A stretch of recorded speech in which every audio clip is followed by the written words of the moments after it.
selalu bikin cinta hanyalah satu, yang selalu bikin cinta hanya Alvito. Assalamualaikum warahmatullahi wabarakatuh, Ustazah. Waalaikumsalam warahmatullahi wabarakatuh. Alhamdulillah, sehat walafiat hari ini Ustazah Anji. Alhamdulillahirrahmanirrahim. Masih sehat semuanya. Semoga terus Live Victor juga dalam keadaan sehat walafiat beserta seluruh keluarga. Amin. Masih dalam suasana Syawal pasca Ramadan ya, masih teriring doa. Taqabbalallahu minna wa minkum, siamana wa siamakum, kullu amin wa antum bikhair. Ja'alanallahu minal a'idin wal faizin. Semoga Allah pertemukan kita kembali insya Allah dengan Ramadan di tahun depan dalam keadaan dan ketaatan yang lebih baik ya. Amin. Kita semua. Amin. Masya Allah Anji. Baik, di pagi hari ini yang penuh barokah ini Ustazah, kira-kira kita akan membahas tentang apa nih topiknya ini Ustazah? Iya. Ada kaitannya dengan silaturahim, ada kaitannya dengan bagaimana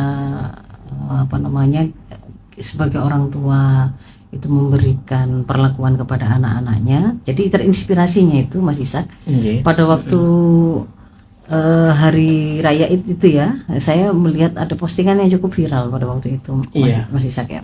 Ada video di mana ada di video itu digambarkan dua orang bersaudara kandung, kakak adik laki perempuan yang di video disuruh untuk saling memeluk dan saling bermaaf-maafan gitu loh. Bermaaf-maafan di situ oleh ibunya. Nah, kenapa? Di situ ada keterangannya. Jadi dua bersaudara ini tuh sudah tidak bicara kalau nggak 5 tahun 10 tahun gitu loh Mas Ishak. Saya lupa ya berapa ininya. Jadi pokoknya sudah bertahun-tahun ya. Dua bersaudara kandung ini tuh tidak berbicara, bahkan tidak nggak pernah ngomong, nggak pernah terlihat ngomong satu sama lain. Apalagi kemudian kalau misalnya hari raya itu saling bermaaf-maafan itu mereka enggak mau, ya enggak ada salaman, enggak ada begitu. Nah di situ tuh disyutingkan di situ tuh disuruh ibunya, ayo bilang minta maaf atau kemudian satunya memaafkan, pokoknya. Nah, tapi ada kalimat juga yang menurut saya juga cukup bermakna untuk kita perhatikan gitu ya. Ada kalimat dari sang ibunya itu gini. Ibu itu saya nggak tahu persisnya, lupa ya saya. Pokoknya intinya adalah malu kalau sampai dianggap orang itu nggak bisa mendidik anak gitu. Sampai seperti itu ya gitu kok. Masya Allah. Kalau seperti nggak bisa mendidik anak itu gimana tuh? Maksud anaknya kok sampai satu rumah bertahun-tahun sudah sama-sama dewasa, sudah sama mukallaf itu. Satunya kalau nggak salah usia menjelang kuliah atau SMA akhir, terus satunya itu ya SMP akhir atau SMA gitu loh. Jadi memang sudah sama-sama mukallaf, itu sudah bukan anak-anak. Artinya kalau kemudian mundur ke belakang, misalkan itu 5 atau 10 tahun ke belakang, itu artinya mereka ada pada masa di mana mereka masih anak-anak yang belum mukallaf. Nah, jadi kalau misalkan kemudian di situ ada ungkapan atau kalimat yang muncul dari orang tua yang seolah-olah ibu ini nggak salah gitu, tapi kalian itu loh gini sih, seandainya itu maknanya itu adalah seperti itu gitu ya, seolah-olah tidak ada kesalahan orang tua, itu justru sebenarnya menjadi sebuah indikator memang bisa jadi ada sesuatu yang mungkin kita lewatkan sebagai orang tua. Nah hari ini mungkin kita mau melakukan mengambil pelajaran dan juga mungkin kita melakukan kontemplasi, perenungan. Kok bisa ya sampai ada bersaudara kandung kok kemudian satu rumah. Juga kadang-kadang kalau pergi kemana-mana mungkin ada fotonya Mas Ishak, misalkan foto gitu ya. Saya jadi kan tahu di situ tuh berfoto itu tapi nggak mau jejer, satunya di ujung sana, satunya di ujung sini, misalkan dengan keluarga yang lain gitu loh ya. Ada mereka sama-sama ada in frame di dalam frame yang sama, tapi satunya di ujung sana, satunya di ujung sini. Tidak tegur sapa ya. Tidak tegur sapa. Satu rumah enggak pernah terlihat berbicara, enggak pernah gitu. Apalagi kemudian terus guyon-guyon atau enggak ada gitu. Nah, sebenarnya kasus-kasus yang lebih ekstrim dari ini Mas Ishak ya. Bersaudara kandung lalu bermusuhan, ada atau enggak? Yang lebih ekstrim dari kayak begini? Banyak. Banyak ya. Yang urusannya itu nanti dengan ketika bahkan sudah beranak pinak mereka mungkin ya. Maksudnya beranak pinak sudah berkeluarga masing-masing gitu ya.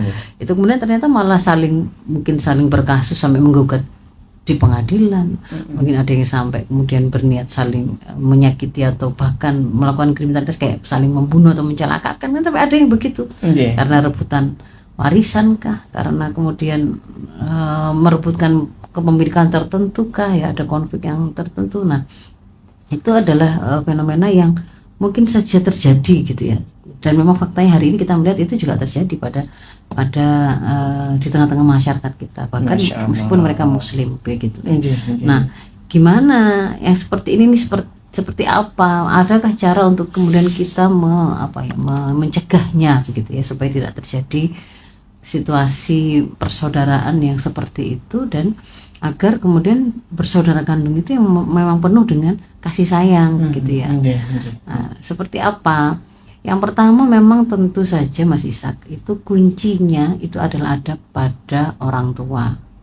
Nomor pertama orang tua adalah pada orang tua. Kita belum bicara ini memang anak saya tipenya ini introvert, satunya ekstrovert, satunya kecenderungannya begini, satunya kecenderungannya begitu, yang bertolak belakang lalu sehingga mereka nggak cocok. Enggak, sebelum bicara itu ya, sebenarnya semua anak kan, kalau Rasul memberikan kabar kan ya, semua anak terlahir dalam keadaan fitrah itu, bahwa sebenarnya semua anak itu punya kecenderungan untuk beriman kepada Allah dan kemudian mentaati kepada apa yang menjadi tuntunan dari Allah. Sebenarnya fitrahnya seperti itu. Artinya mengajarkan anak untuk benar dengan ke arah yang salah itu sebenarnya lebih susah yang salah sebenarnya. Karena fitrahnya itu sebenarnya adalah justru malah menerima keimanan dan kebenaran.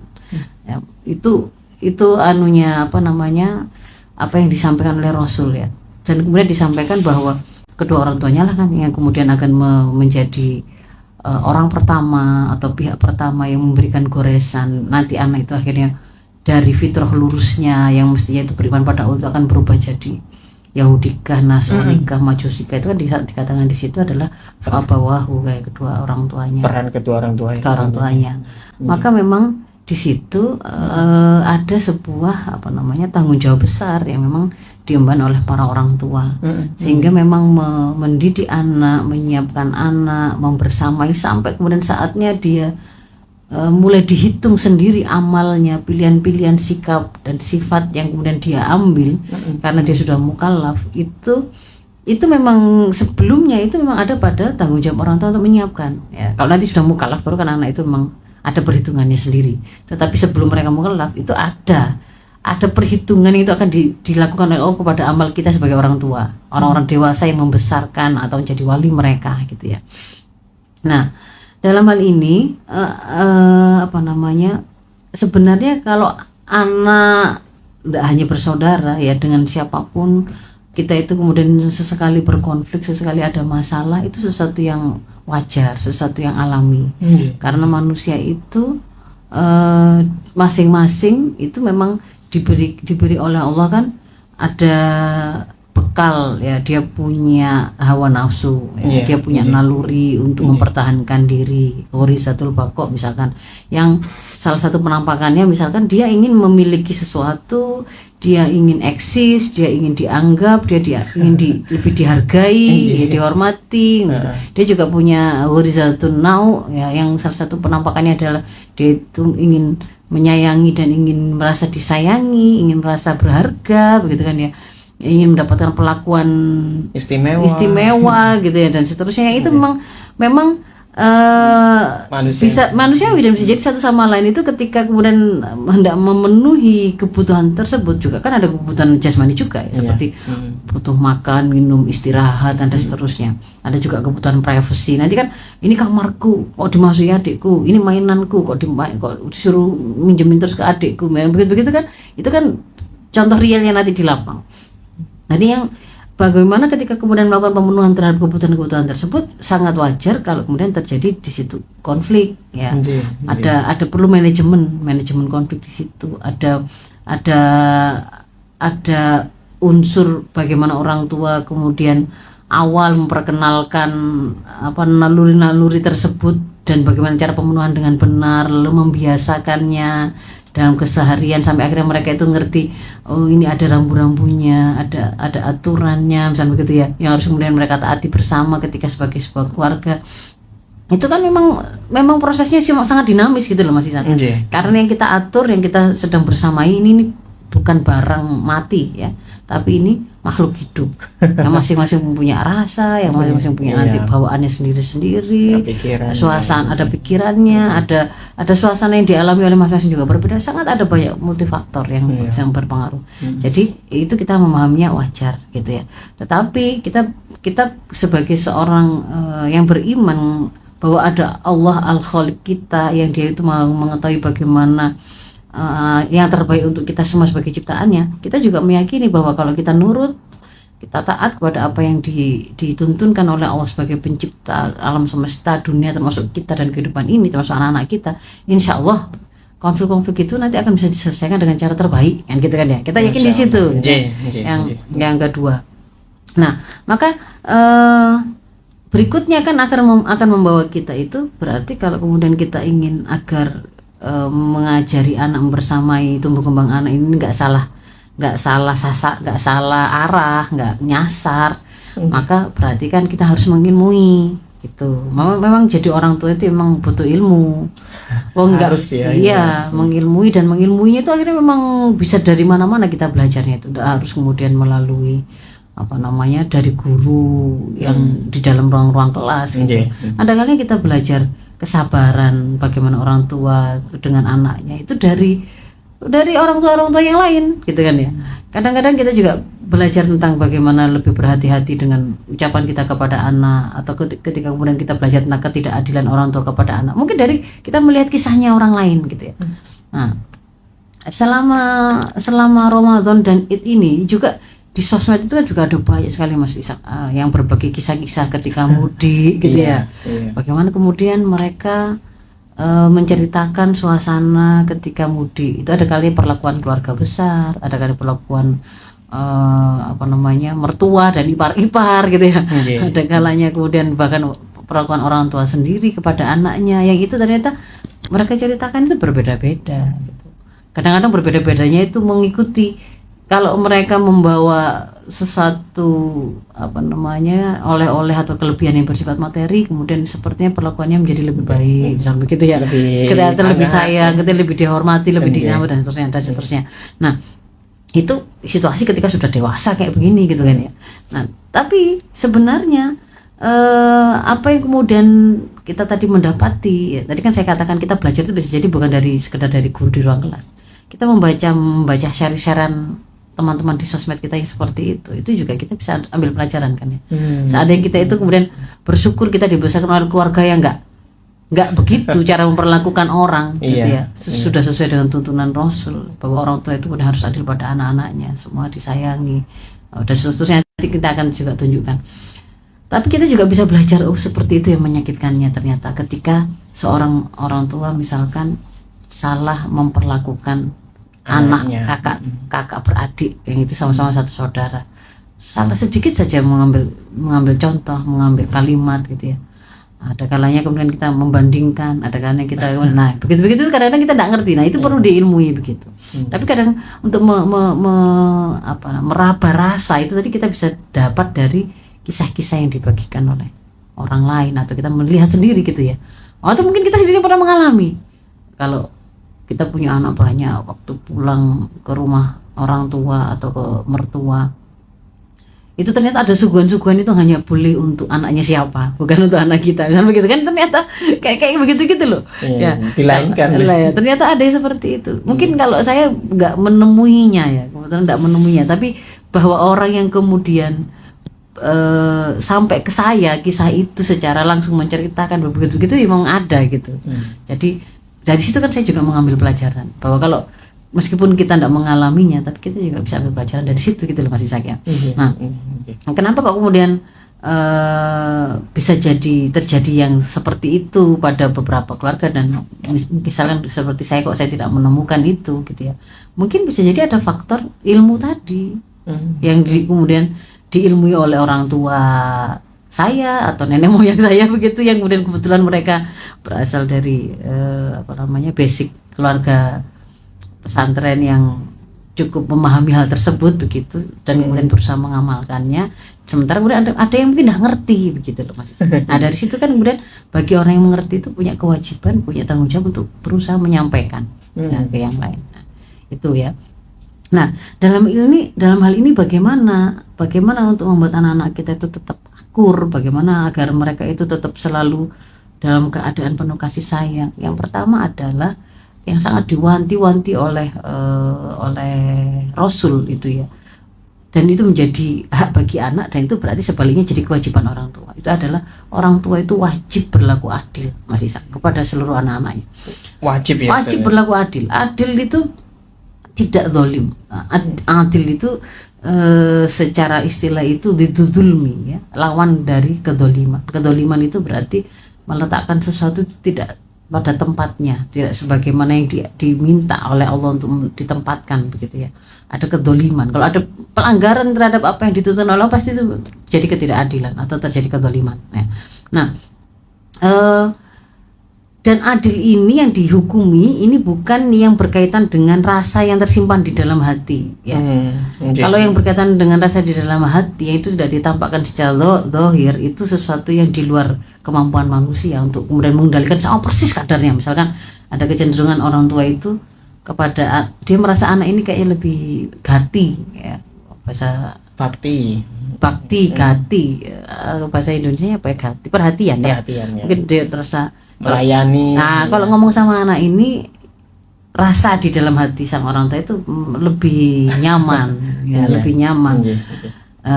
Kalau dengan anak yang itu, rasanya itu memang kok kayak mental terus. Tapi zahirnya orang tua tidak menampakkan kecenderungan pada salah satu anak. Nah, tetap adil. Itu ya, adil, tetap adil seperti itu. Karena pada perlakuan zahirnya itu, misalkan pada waktu proses berbagi pemberian, itu sama pemberian. Kalau hibah itu sama, kalau nafkah itu memang berbeda sesuai dengan kebutuhannya ya. Keadilannya terletak pada masing-masing umur bayi dengan umur balita dengan dewasa kan, dengan anak-anak yang sudah mukallaf itu sudah berbeda, beda umur ya, beda kebutuhan, sehingga kemudian tidak harus disamakan kalau ada di situ.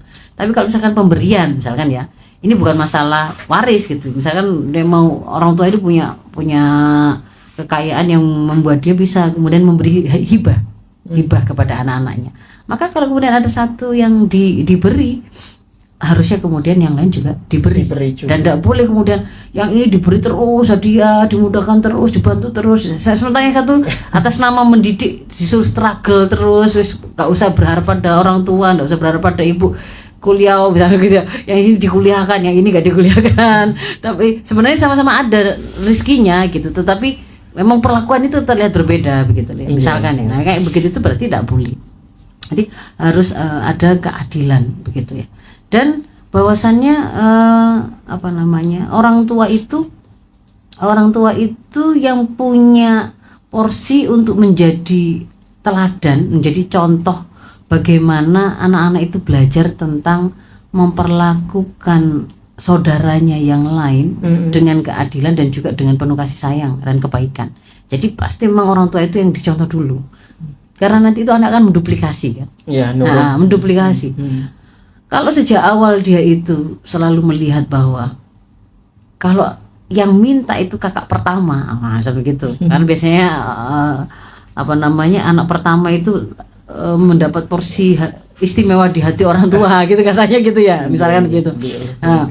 Kemudian yang paling kecil itu yang juga disayang karena dimenangkan karena dia paling kecil lah. Yang biasanya agak-agak digambarkan oleh netizen itu yang tengah-tengah ini yang biasanya agak struggle gitu ya, juga jadi agak ini. Nah, misalkan seperti itu. Nah, terus ini kalau seorang anak itu melihat bahwa yang kakak pertama itu mau minta apa sih pasti sangat mudah dikabulkan. Sementara kalau kemudian dia sebenarnya dia juga sudah berusaha menjelaskan betapa ini urgensi, memang dia butuh, dia nggak ngada-ngada kebutuhan itu ya, sudah presentasi lah ibaratnya kepada orang tuanya untuk meyakinkan. Tapi dengan kadar menyampaikan argumentasi yang sama, kok kakak saya itu mendapatkan itu, saya kok enggak begitu misalkan ya.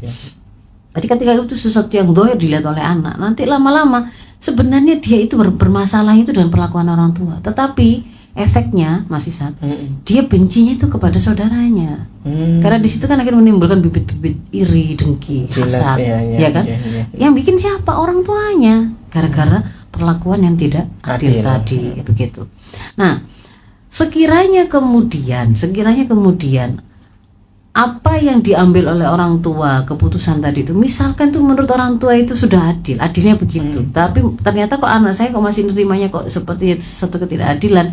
Nah, maka di situ perlu yang namanya mungkin prinsip yang kedua, jangan mahal-mahal untuk memberi penjelasan, kok bukan mahal-mahal ya, jangan susah-susah, bukan susah-susah, sering-seringlah memberi penjelasan pada setiap apapun yang sekiranya itu menjadi keputusan Anda, yang itu sebenarnya kebaikan menurut Anda, membuka komunikasi yang terbuka lah gitu ya, kepada anak, yang membuat anak itu bisa mengerti gitu loh.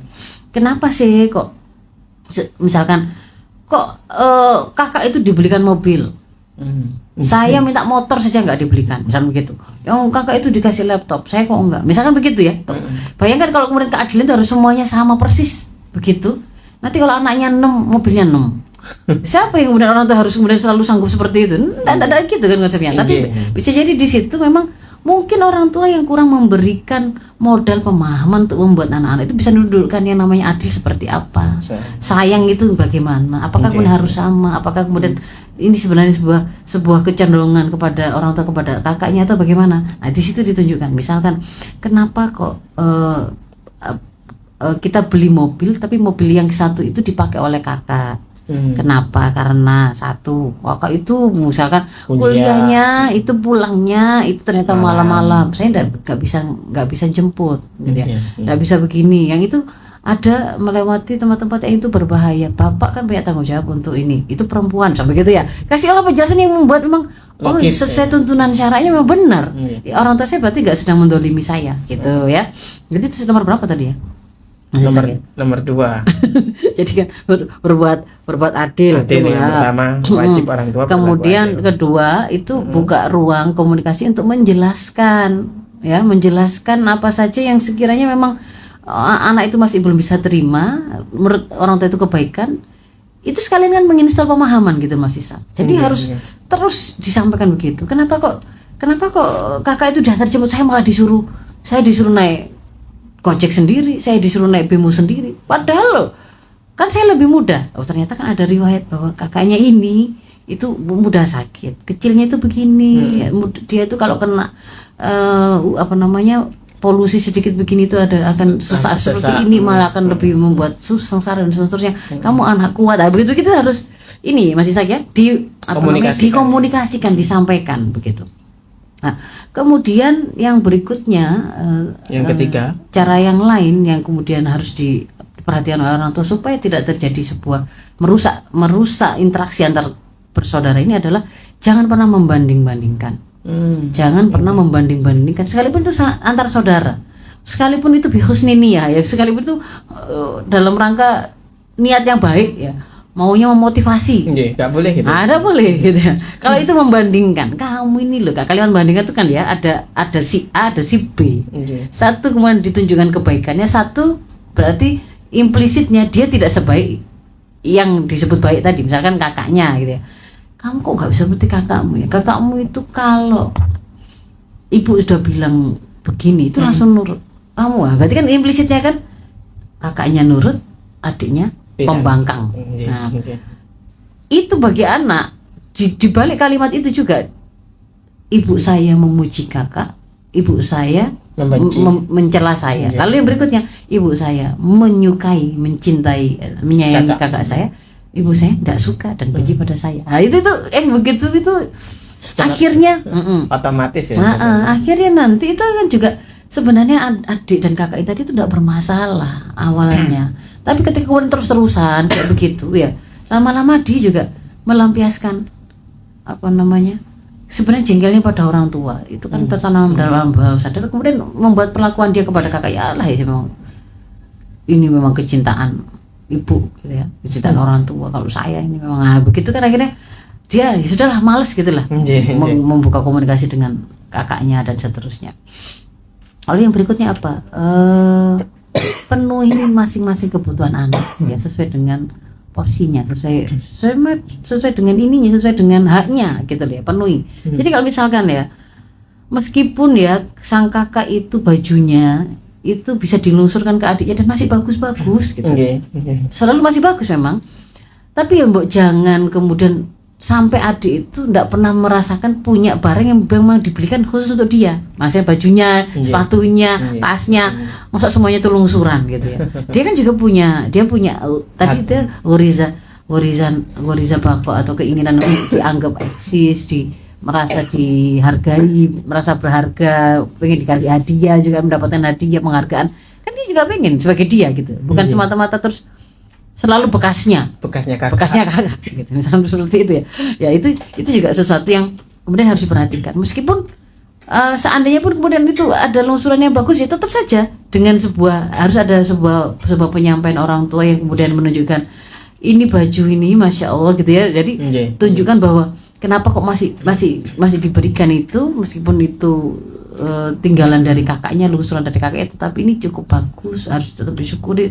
Itu ada disampaikan, tetapi pada saat-saat tertentu kita juga tetap memberikan. Ada kalanya dia memang memiliki kepemilikan yang baru, memang punyanya dia, memang diberikan khusus untuk dia gitu ya, bukan bekasnya kakaknya gitu. Kemudian yang berikutnya juga di antara contoh memenuhi menjadi kebutuhan anak, hak anak sesuai dengan memang haknya mereka, itu adalah jangan ketika kemudian terjadi konflik itu jangan memihak salah satu. Yes, berusahalah untuk mendudukkan persoalan itu seobjektif mungkin dan bangun profil bahwa kita itu berusaha adil dengan taat kepada apa solusi yang diberikan oleh Islam dalam hal ini. Jadi bukan maunya kakak, bukan maunya adik, bukan maunya ibu gitu. Tapi sama-sama kalau ada masalah kita kan diajari kan, kalau kita mukmin, kalau di An-Nisa 65 itu loh ya, kita ngaku mukmin, maka kita harus kembali bertanya kepada bagaimana Islam memberikan tuntunan, dan ketika kemudian sudah ada jawabannya, oh harus begini penyelesaiannya, maka kita samina wa ata'na kan gitu kan ya, tidak ada keberatan sedikit pun. Nah itu dalam keseharian tuh kita ajarkan sebenarnya begitu loh, termasuk misalkan adik itu memakai mainan atau barang kakaknya, tidak boleh kemudian serta-merta oh gitu saja loh, kamu mau dipinjemin saja. Selalu kamu kan gitu yang besar, kamu kan besar ngalah gitu. Itu tidak boleh seperti itu, karena masing-masing kan sebenarnya punya hak. Dan ketika kemudian sang kakak itu punya barang itu miliknya dia, maka sebenarnya dia punya hak kepemilikan untuk apakah dia mau memainkannya, dia mau meminjamkannya, dia mau memberikannya, itu dia punya hak. Tidak boleh diabaikan itu. Nah, sang adik itu juga punya kewajiban, kalau dia mau pinjam barang orang lain siapapun itu di rumah ini, kan dia harus ada itu minta izin, minta keridhaan kan begitu. Nah, yang kayak gitu tuh ditegakkan keadilan itu dengan sekalian menginstal pemahaman untuk semua bahwa yang kita lakukan itu adalah sesuai dengan apa yang dituntunkan oleh Allah begitu. Nah, sambil kemudian kita juga kalau kita gabungkan dengan bahasan pendekatan psikologi atau parenting ya, itu kita bisa dapatkan penjelasan pada waktu misalnya ada persoalan begitu ya, kan masing-masing itu kemudian versinya sendiri-sendiri, perlu dilakukan validasi perasaan mereka. Misalkan karena kakaknya kecewewan, kenapa kok dia itu sampai memukul adiknya atau menarik dengan kasar barang mainannya tadi, kan akhirnya adiknya terluka kan. Mungkin ditanya dulu versi adiknya, sampai tanganku itu lu sakit soalnya kakak tadi itu memukul, merebutmu gitu, misalnya begitu ya. Oh jadi adik nangis ini karena sedih, karena tangannya sakit, karena kok kakak berbuat kasar pada adik gitu. Itu jadi dijelaskan, divalidasi memang, oh iya ada perasaan seperti itu. Tapi kemudian kan juga si kakak juga harus dikasih kesempatan yang sama. Saya melakukan itu ya karena jengkel, masa adik itu berkali-kali kalau dia itu tiba-tiba mengambil barang sudah tak tata rapi, sudah begini, sudah tak kasih tahu, kalau mau pinjam bilang dulu, dia langsung saja misalnya begitu ya. Jadi ya seperti itu menjadi seni dari orang tua ketika melakukan pengasuhan dan pendidikan anak ya. Maka di situ butuh sebuah kesabaran, pasti butuh sabaran, terutama kalau usia dini ya, usia dini Iya, karena anak itu sering sebelum ini. sebelum nanti dia itu punya perilakunya itu diambil oleh pemahamannya, Iya, ya mereka seringkali masih dikendalikan oleh naluri atau perasaannya. Nah disitulah kemudian bagaimana orang tua itu harus sabar, gak katut emosi ya, gak Iya. katut emosi, kemudian wah denger anak nuangis sudah langsung duluan supaya berhenti semuanya, dia lebih tinggi dari semua suara yang ada misalnya begitu ya. Ya. Lah itu malah nggak dapat apa-apa adik dan kakak tadi, sehingga akhirnya kan konflik itu juga nggak terbantu diselesaikan, ataupun mereka nggak tertransfer skill untuk menyelesaikan masalah kalau misalkan mereka berkonflik di lain kesempatan. Baik, Ustazah kita lanjutkan kembali. Silakan Ustazah, Ya. silakan. Tadi kan sudah kita ajari bahwa orang tua harus bisa menjadi teladan juga, termasuk mengajarkan bagaimana kepada anak-anak mereka ketika mereka berkonflik dan bagaimana kemudian menyelesaikan konflik tersebut ya. Dengan berusaha tunduk kepada tuntunan Islam, dicontohkan di situ bagaimana perasaan itu kemudian bisa ditundukkan. Tetapi tekniknya itu juga membutuhkan sebuah skill yang harus dipelajari oleh orang tua, termasuk contohnya tadi itu bagaimana berkomunikasi dengan memvalidasi perasaan di dua belah pihak sehingga kemudian tidak terasa oleh masing-masing itu yang satu didengerin satunya enggak kayak gitu. Nah itu kan sesuatu yang juga membutuhkan skill gitu, yang itu memang orang tua harus membiasakan melakukan seperti itu. Bagaimana memilih diksi kalimat itu nanti nggak terasa membela salah satu dan menyerang salah satu. Nah itu juga keterampilan berbahasa, kecerdasan berbahasa yang juga harus dilatih oleh orang tua. Bisa jadi kemudian kita pernah sedikit keliru gitu kadang-kadang ya, satu saat kan kita belajar dari kekeliruan itu, nggak masalah ya. Yang berikutnya adalah selalu pupuk, selalu install, selalu tumbuh suburkan begitu ya. Kenapa mereka itu harus saling sayang menyayangi, supaya itu tuh menjadi sesuatu yang tumbuh subur sebagai buah ya, buah yang kita petik. Ingat itu rasa sayang kepada saudara, hormat yang muda kepada yang tua menyayangi kepada yang muda, itu sebenarnya itu kan buah ya, sikap yang atau sifat yang berupa buah dari kepribadian Islam anak kita. Maka kalau pengen awet buah itu ada ya, berarti tanam pohon kepribadian Islamnya kan gitu kan ya, supaya anak itu menyayangi bukan karena orang tua yang menyuruh, bukan karena ada maunya gitu loh. Kalau kamu nanti minta maaf, ibu kasih hadiah begitu, bukan karena itu. Kalau yang seperti itu artinya saat orang tua nanti tidak ada, nggak ada yang menjamin mereka tetap baik satu sama lain, tetap saling menyayangi. Tapi kalau kemudian kita memastikan saya itu sudah menanam pohonnya, yang pohon itu akan memberikan buah, menghasilkan buah, salah satunya itu mereka itu akan saling sayang menyayangi dengan saudara satu rahim, gitu, termasuk satu kerabat gitu ya.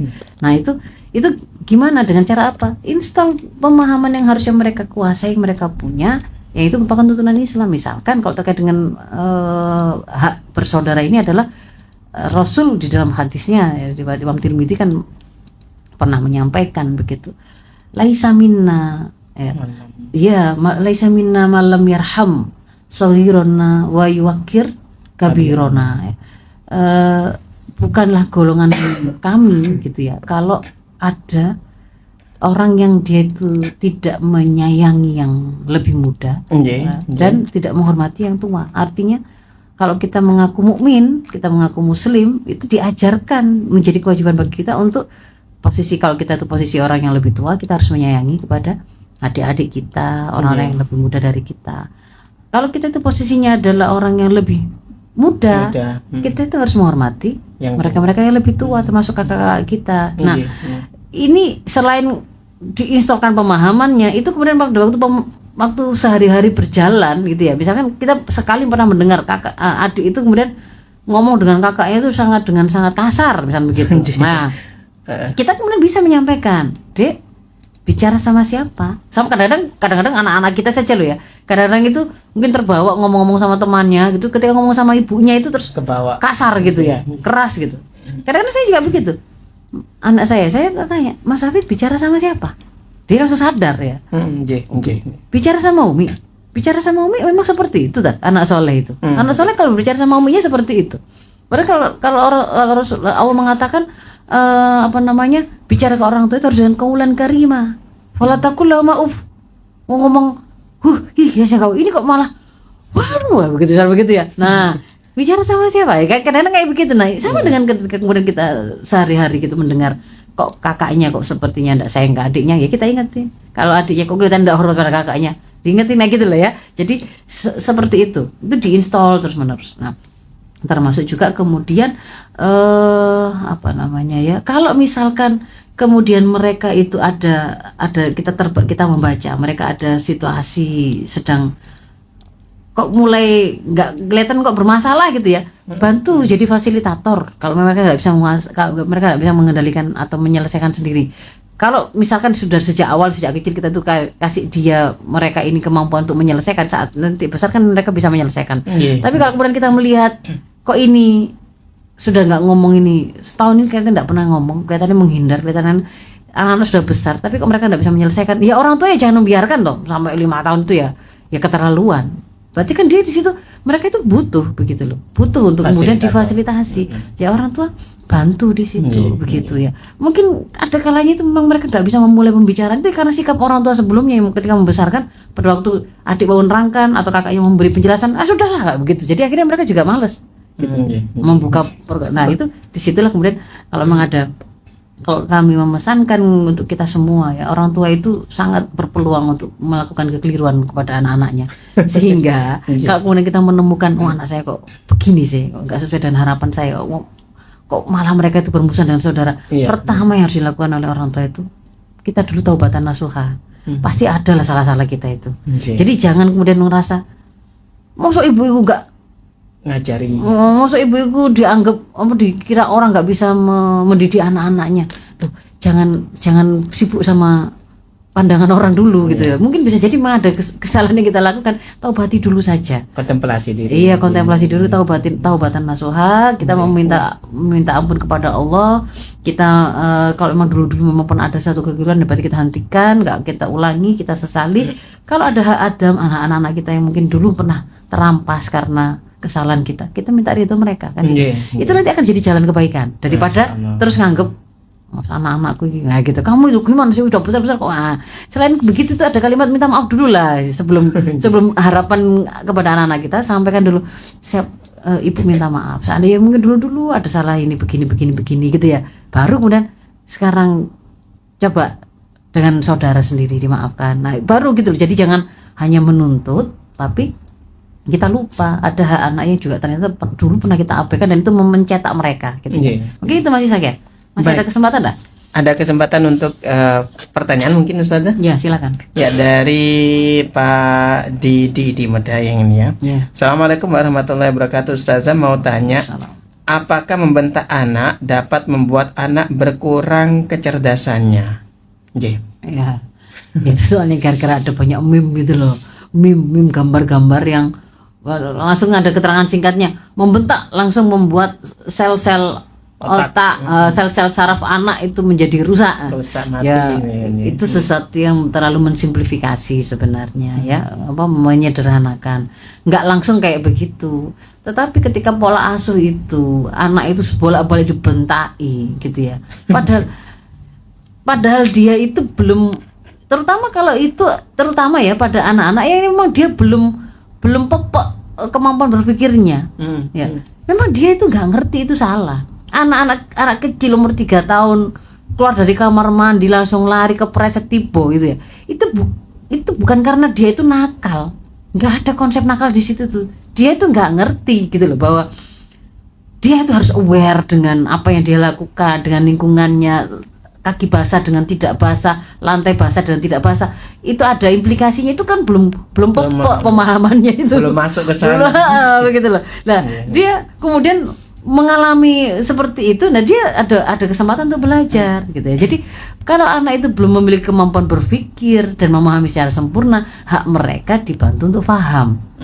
Jadi bukan disentak toh, sudah dibilang lari-lari, jangan lari nanti kepreset. Nah sebenarnya kan apakah mau disampaikan dengan suara tinggi, dengan bentakan, dan ketika disampaikan dengan suara, kan sudah dibilang ibu, kalau habis keluar kamar mandi koset dulu. Kenapa kok koset dulu? Karena kakimu masih basah. Kalau basah langsung lari kena lantai licin. Kalau licin bagaimana? Nah, ada nggak kira-kira mana yang sekiranya akan membentuk pemahaman antara dengan disampaikan dengan pembentakan yang buat anak itu ketakutan dan tidak mendengar isi pembicaraan nasihatnya karena dia pokoknya takut dulu, fokus ke takut. Dia takut dulu, atau kayak ini kemudian membuat dia itu diajari cara mikir dan memiliki pemahaman. Nah itu loh sebenarnya. Kalau kemudian pada saat tertentu itu dibutuhkan bersuara keras, ada kalanya, ya nggak apa-apa, terutama pada kondisi-kondisi emergensi yang darurat. Ya, misalkan ya Anda di ruang operasi begitu, di ruang operasi itu situasinya itu penuh dengan sebuah kewaspadaan tinggi, lalu ada sesuatu yang terlepas atau mau terjatuh, awas keras, itu bukan sesuatu yang salah gitu, memang sesuai kebutuhannya. Nah, yang nggak perlu itu kan, yang nggak layak dilakukan itu bombardir bentakan. Lah ngapain? Bentakan itu tidak membentuk pemahaman, gitu. Bentakan itu tidak membentuk pemahaman. Pemahaman itu terbentuk karena terkoneksinya antara realita yang diindra oleh anak dengan pemahaman dan informasi yang diberikan. Kalau itu klik nyambung, dia paham. Jadi misalkan kepreset satu jatuh kan, dia sakit, nangis ya. Dia mengindra lantai licin, mengindra rasa sakit karena terjatuh, benjolnya kepala, dan begitu. Lalu dikasih informasi. Makanya kalau kaki basah ketemu sama lantai jadi licin, bisa kepleset. Nyambung, paham. Di situ dikatakan dia paham. Nggak diulangi lagi. Iya. Tapi kalau terkoneksi antara fakta yang diindra itu termasuk yang dirasakan ya, ataupun dilihat ataupun didengar ya, dengan informasi yang diberikan, ya tidak akan paham. Gitu ya. Ada lagi? Sampun Ustazah, karena juga waktunya habis ya. Baiklah kalau begitu. Baik, saya ingin menutupnya dengan mendoakan kita semua, berdoa untuk kita semua, semoga Allah memberikan kemudahan kita para orang tua ini. Amin. Emang belajarnya orang tua itu ya sepanjang hidupnya ya. Dan seringkali juga kita dapat pelajaran berharga itu dari anak-anak kita, dari anak-anak kita. Apa yang kemudian menimpa mereka itu pun bisa menjadi pelajaran yang kemudian berharga untuk kemudian kita mengevaluasi. Oh, ya bisa jadi ada yang kurang tepat. Dan itu tidak boleh kita itu sombong ya. Nggak boleh sombong, karena sombong itu kalau dalam versi Islam itu kan sombong, al-kibr itu kan ghamtun nas, satu meremehkan orang lain, yang kedua itu baturul haq, menolak kebenaran. Kalau anak kita itu menyampaikan sesuatu dan kalimat itu memang benar, orang tua ya tunduk dengan kebenaran itu, bukan karena dia jadi kalah sama anaknya, enggak, itu karena kita tunduk, yang disampaikan itu benar. Kalau itu mau disampaikan itu kebenaran dari Islam, ya sudah tunduk gitu, jangan sombong, jangan tolak. Kalau kita menolaknya jadi sombong, jangan kemudian mengolahnya juga di hadapan anak. Ini kan gara-gara kamu, ibu kan sebenarnya diputar lagi seolah-olah nggak salah lagi dia, anaknya lagi yang salah. Nah itu nanti akhirnya ke depan itu nggak jadi kebaikan gitu loh untuk anak-anak kita itu. Gara-gara kita sendiri itu menjadi orang yang nggak mau menerima kebenaran dan mengakui kesalahan gitu ya. Jadi mungkin itu saya mohon maaf kalau ada hal kurang berkenan. Afu minkum ihdinas siratal mustaqim. Assalamualaikum warahmatullahi wabarakatuh. Waalaikumsalam warahmatullahi wabarakatuh.